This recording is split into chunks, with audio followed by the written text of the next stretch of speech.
Hello दोस्तों, स्वागत है आप सभी का एक बार फिर से आपके अपने यूट्यूब चैनल साइंस बंकर्स पर। दोस्तों, जैसा मैंने कहा था कि आज मैं breathing and exchange of gases के एमसीक्यूज लेके आऊँगा, आपके लिए ले आया हूँ। बहुत हेल्पफुल होने वाला है जो कैंडिडेट्स पीजीटी बायोलॉजी यूपी का एग्ज़ाम दे रहे हैं उनके लिए भी, और TSSP वाले जो नेचुरल साइंस का देंगे उनके लिए तो है ही इंपॉर्टेंट। दोस्तों, कोशिश ये की गई है कि मैंने जो 50 क्वेश्चन सेलेक्ट किए हैं इसमें, वो सारे क्वेश्चंस वही हैं जो रिपीट हो चुके हैं या जिनके आने की पॉसिबिलिटी बहुत ज़्यादा है। मुझे नहीं लगता इन क्वेश्चंस को करने के बाद कोई क्वेश्चन बाहर जाएगा इससे।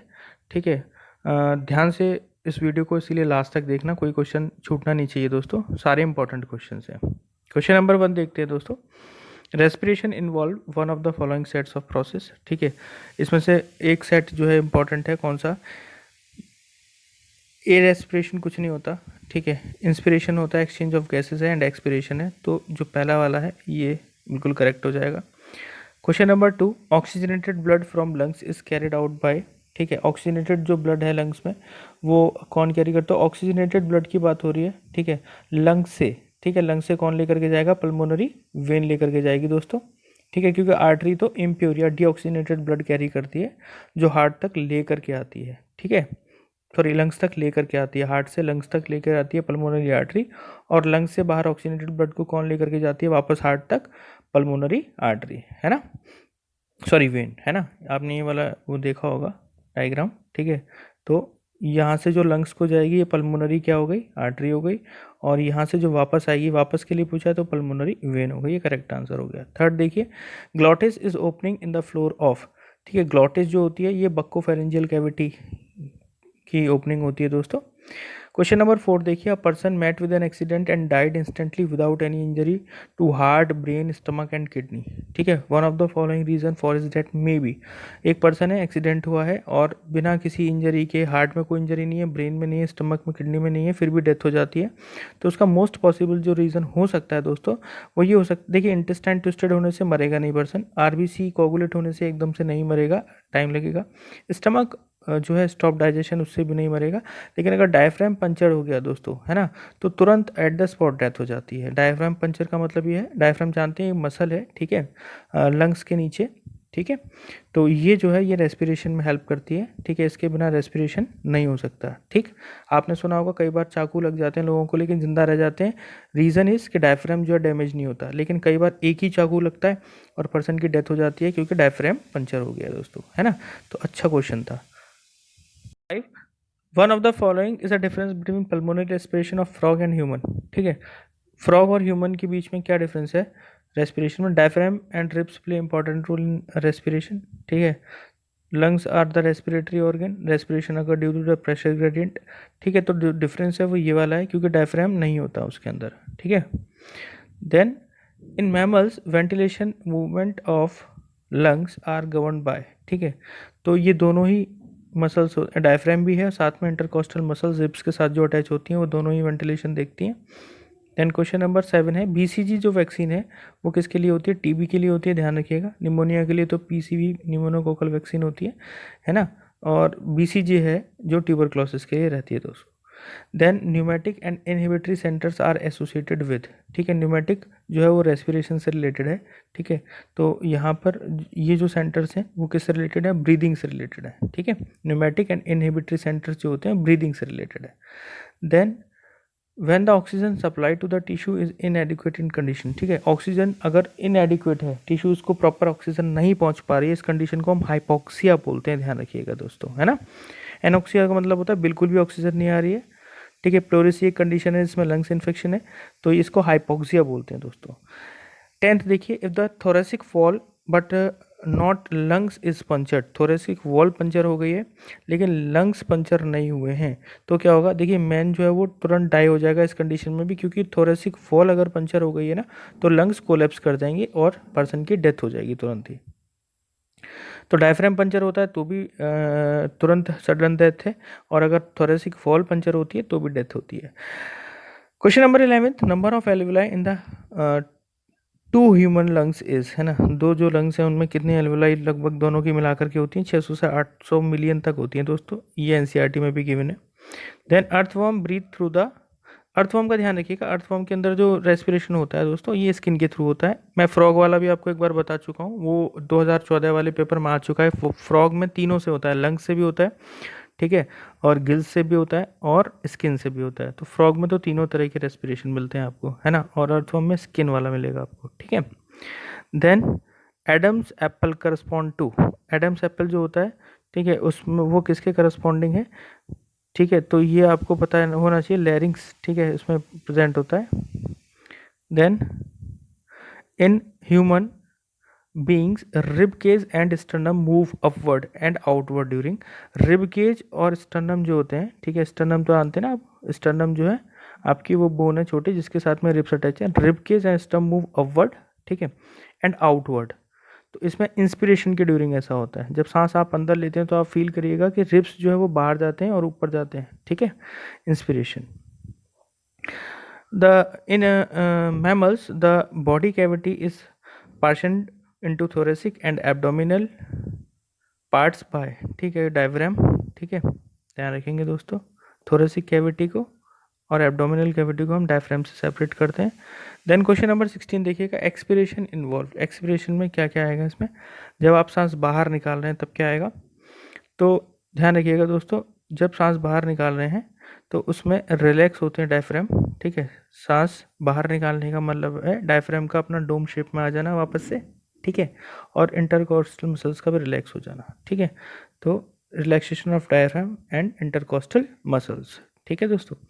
Then during inspiration air passes into lungs due to, ठीक है, इंस्पिरेशन जब हम करते हैं तो जो एयर है वो लंग्स में कैसे आ पाती है, तो ये बेसिक कॉन्सेप्ट है दोस्तों, आपको पता होना चाहिए कि जब वॉल्यूम इंक्रीज होता है तो प्रेशर डिक्रीज होता है, और जब प्रेशर वॉल्यूम डिक्रीज होगा तो प्रेशर इंक्रीज होगा, है ना, ऐसा किस, ये लॉ है ना आपका, जानते होंगे आपका, ठीक है, फोर्स जो होती है वो क्या होता है, sorry, pressure is equals to force upon area या थ्रस्ट अपॉन एरिया होता है, तो एरिया के बढ़ने से प्रेशर क्या हो जाता है, कम हो जाता है।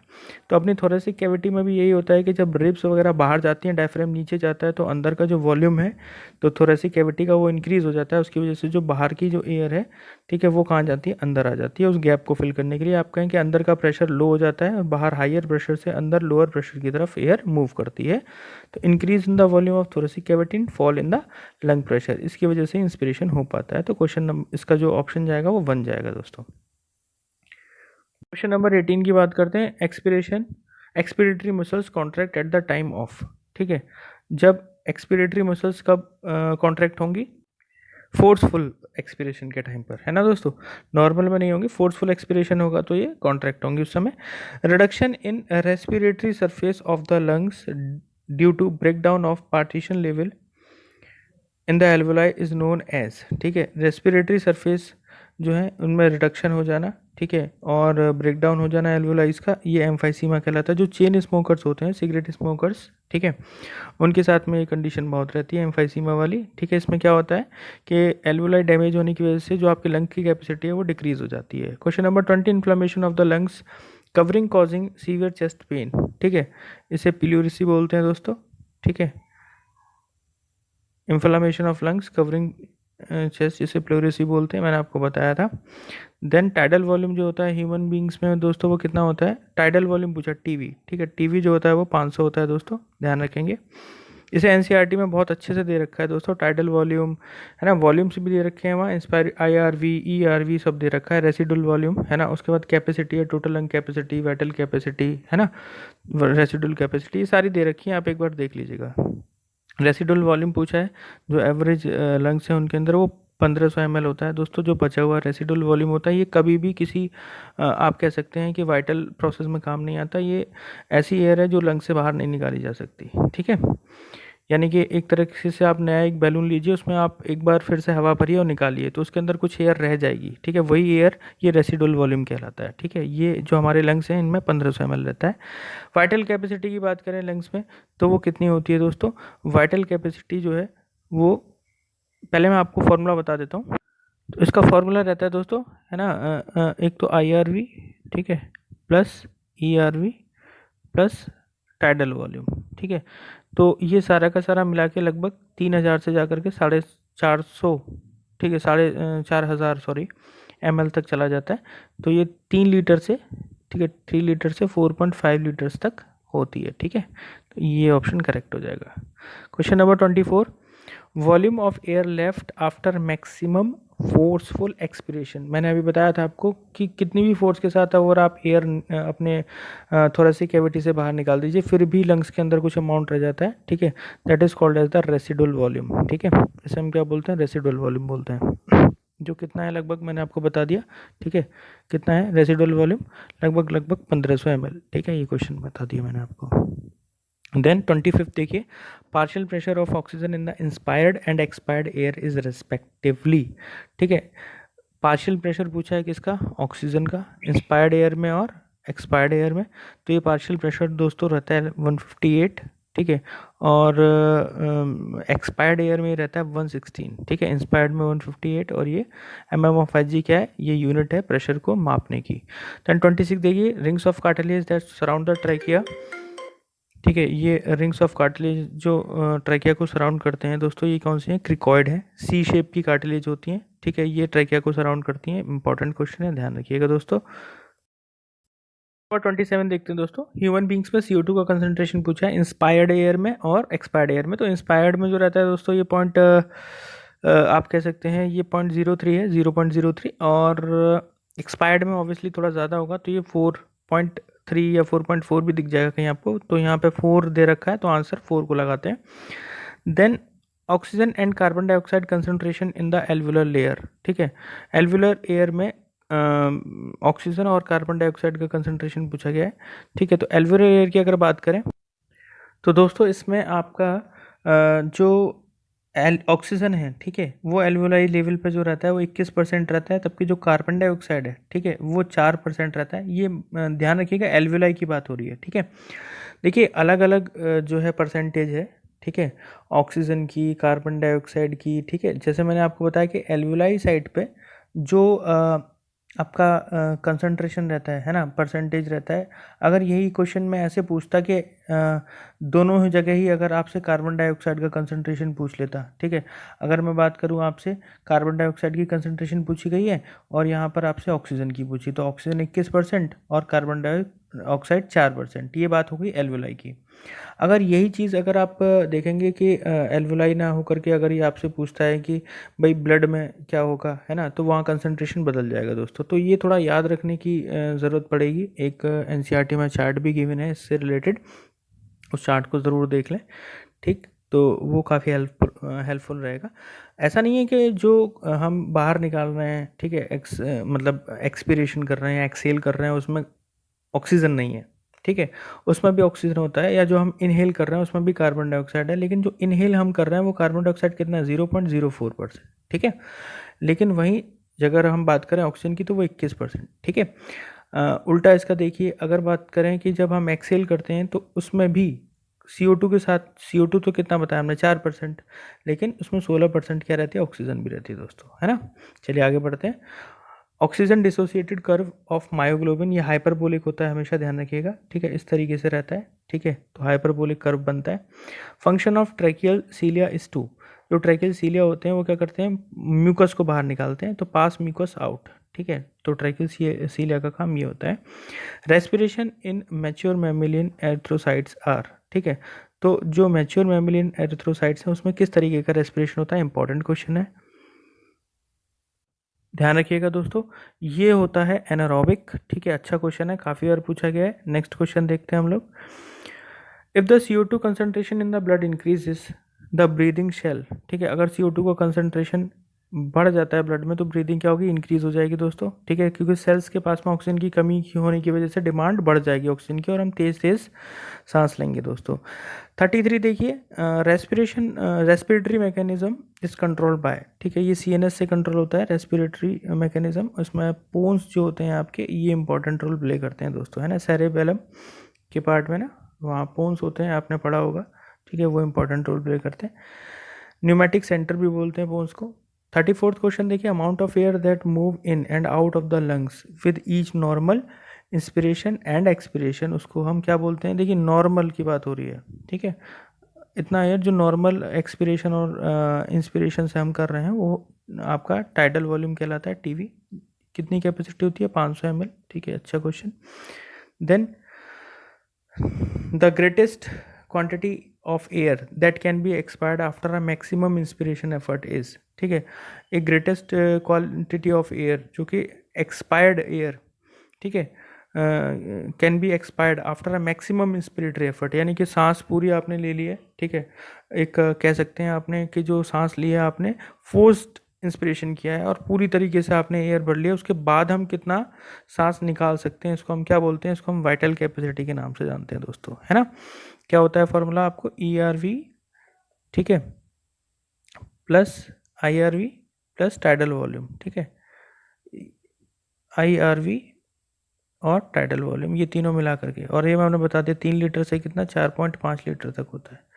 Then process of respiration is concern with, ठीक है, तो जो रेस्पिरेशन का प्रोसेस है, ठीक है, वो इनटेक ऑफ O2 से लिबरेशन ऑफ O2 CO2 नहीं, लिबरेशन ऑफ एनर्जी से रिलेटेड है, क्योंकि रेस्पिरेशन एक बायोलॉजिकल प्रोसेस है दोस्तों, है ना, और ब्रीदिंग एक फिजिकल प्रोसेस है।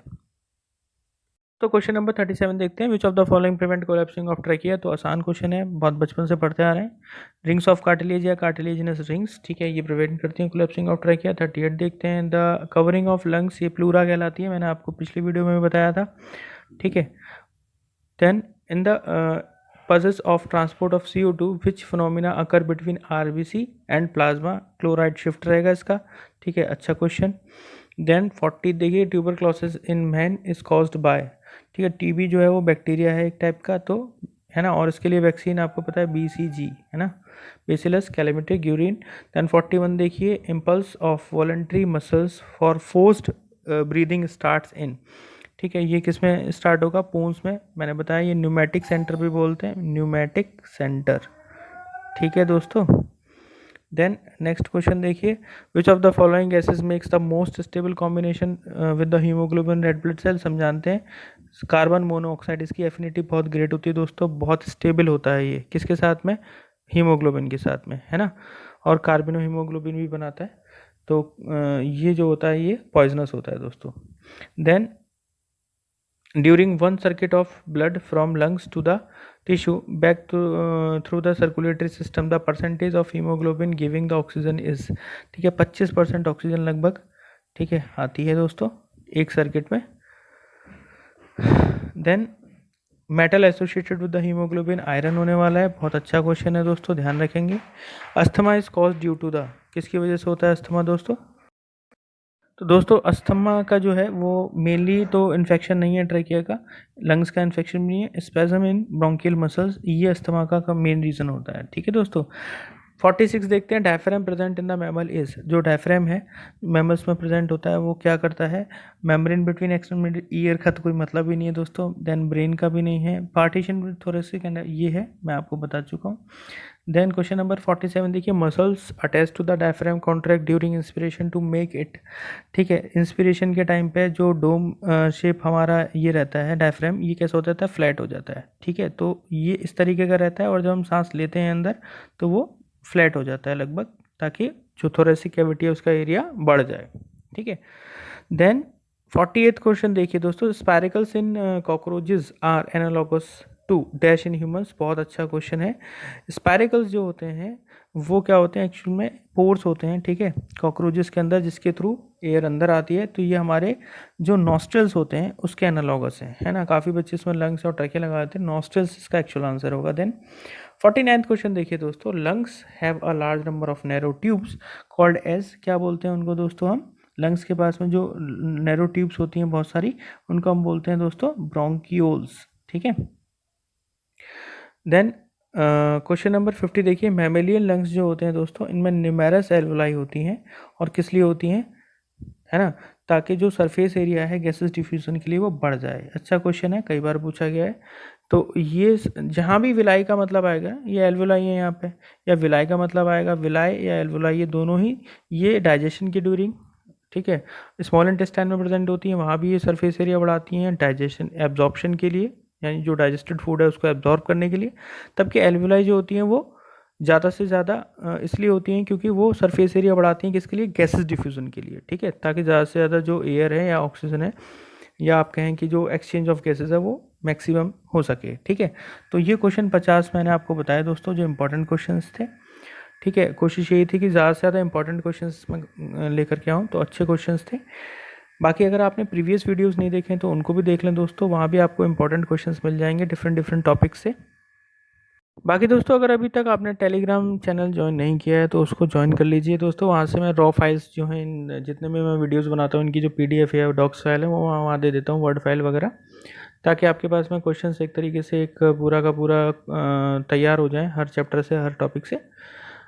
तो ज़रूर उसको चैनल को ज्वाइन कर लें। इसके अलावा अभी तक आपने अगर चैनल को सब्सक्राइब नहीं किया है तो वो भी कर लें, बिकॉज़ टाइम टू टाइम मैं आपके पास लगभग डेली ही मैं वीडियोस लेकर के आ रहा हूँ। ठीक है, मैक्सिमम पॉसिबल यही है कि पॉसिबिलिटी ये रहती है कि रोज़ वीडियो आ रहे हैं आपके, तो आपका एक तरीके से अगर आपको आती भी हैं चीज़ें तो एक रिवीजन ज़रूर हो जाएगा आपका। ठीक है, तो आपके लिए बहुत बेनिफिशियल रहेगा ये चीज़, 1 महीना भी नहीं रहेगा एग्ज़ाम में। तो आप जल्दी से जल्दी चैनल को सब्सक्राइब कर लें दोस्तों, अपने दोस्तों में शेयर कर दें जो भी तैयारी कर रहे हैं। बाकी थैंक यू सो मच।